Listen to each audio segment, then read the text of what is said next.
Hola, em dic Sara. El meu signe és aquest. Fa 5 anys vaig fer el cicle superior d'intèrpret de llengua de signes. Una vegada vaig acabar, em vaig assabentar que un cicle superior nou relacionat amb la comunitat sorda apareixeria. Així, vaig aprofitar i em vaig inscriure.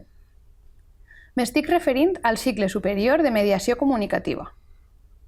No tenia molt clar quin era el perfil professional d'aquesta nova professió, però vaig decidir matricular-me i esbrinar de què es tractava. Actualment treballo com a mediadora comunicativa. Treballo en Asocide Comunitat Valenciana, concretament a la ciutat de València. Però què és això d'Asocide? És una associació de persones sordcegues d'Espanya. És una entitat sense ànim de lucre que va començar la seva actuació l'any 1993.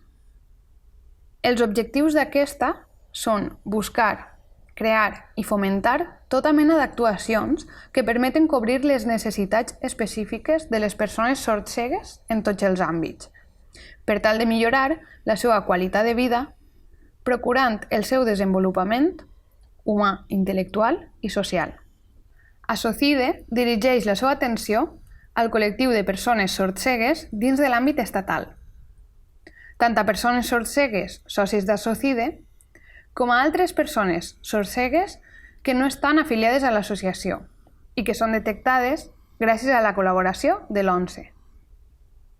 És important remarcar d'aquesta associació que està íntegrament gestionada per les mateixes persones sordcegues. Existeixen professionals, oïdors i vidents, que els serveixen com a ajuda tècnica per a complir amb els seus objectius. Aquests professionals formen un grup multidisciplinari molt potent. Està constituït per una professional de la psicologia, 2 intèrprets de la llengua de signes, una treballadora social, 2 mediadors comunicatius, una d'elles soc jo, i finalment diversos voluntaris i voluntàries. Aquest equip, tot i estar molt qualificat, és bastant escàs, ja que aquest col·lectiu presenta una gran heterogeneïtat i, per tant, necessitarà un ampli recurs humà per a comunicar-se amb les persones del seu entorn, desplaçar-se d'un lloc a un altre, poder tindre un fàcil accés a la informació, etc. Per tant, cal entendre la sordceguera com una discapacitat única, ja que és la combinació de lesions, tant en la vista com en l'oïda, i per tant requereix d'unes estratègies úniques i de serveis específics. En la sordceguera existeixen 2 grups diferents i cadascun d'ells pot usar un tipus diferent de sistema de comunicació o també una combinació d'ells. Ens trobem, d'una banda, a les persones amb sordceguera congènita. D'altra banda, a les persones amb sordceguera adquirida. Dins d'aquesta última categoria podem trobar-nos 3 subgrups. En primer lloc, persones sordcegues amb deficiència auditiva congènita i una pèrdua de visió adquirida durant el transcurs de la vida. En segon lloc, persones sordcegues amb una deficiència visual congènita i una pèrdua d'audició adquirida durant el transcurs de la vida. I en tercer lloc, persones nascudes sense deficiències ni visuals ni auditives i que sofreixen una pèrdua d'audició i de visió durant el transcurs de la vida. Pel que fa als diferents sistemes de comunicació, podem trobar els següents. Els sistemes alfabètics són aquells que es recolzen amb el lletreig del missatge, habitualment utilitzats per persones que adquirisquen la sordceguera sent la llengua oral el seu sistema de comunicació habitual. Bé perquè sent persones cegues adquireixen la pèrdua auditiva o fins i tot perquè sent persones sordes utilitzen habitualment la llengua oral per a comunicar-se, tant expressivament com receptivament, utilitzant la lectura labial. Dins dels sistemes alfabètics trobem, en primer lloc, el sistema dactilològic a la palma. Aquest consisteix a parlar a través del lletreig de cada lletra damunt del palmell de la mà de la persona sordcega.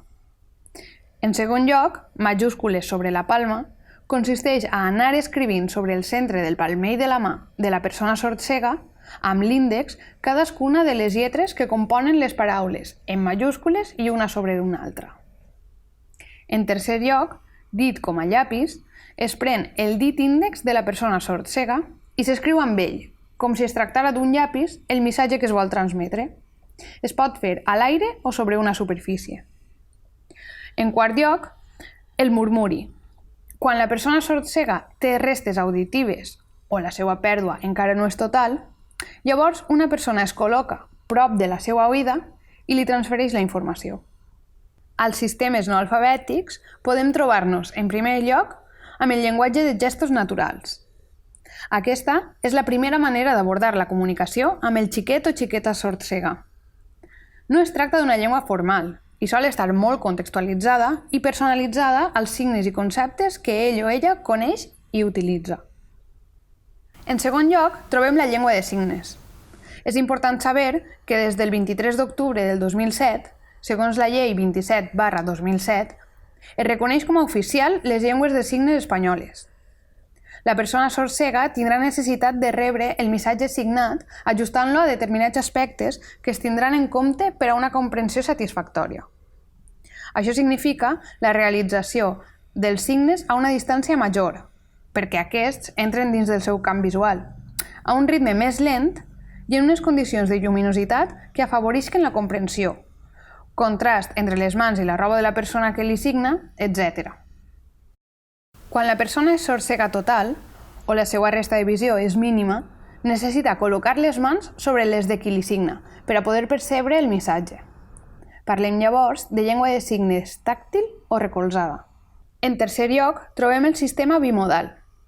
El terme bimodal es refereix al fet que el missatge s'expressa en dues modalitats al mateix temps: la llengua oral i la llengua de signes. La llengua oral és la responsable d'estructurar i indicar l'ordre de la frase. El meu paper com a mediadora comunicativa en el col·lectiu de les persones amb sordceguera és conèixer tota aquesta varietat de tipus de sordceguera, així com de sistemes de comunicació, per a poder treballar amb elles.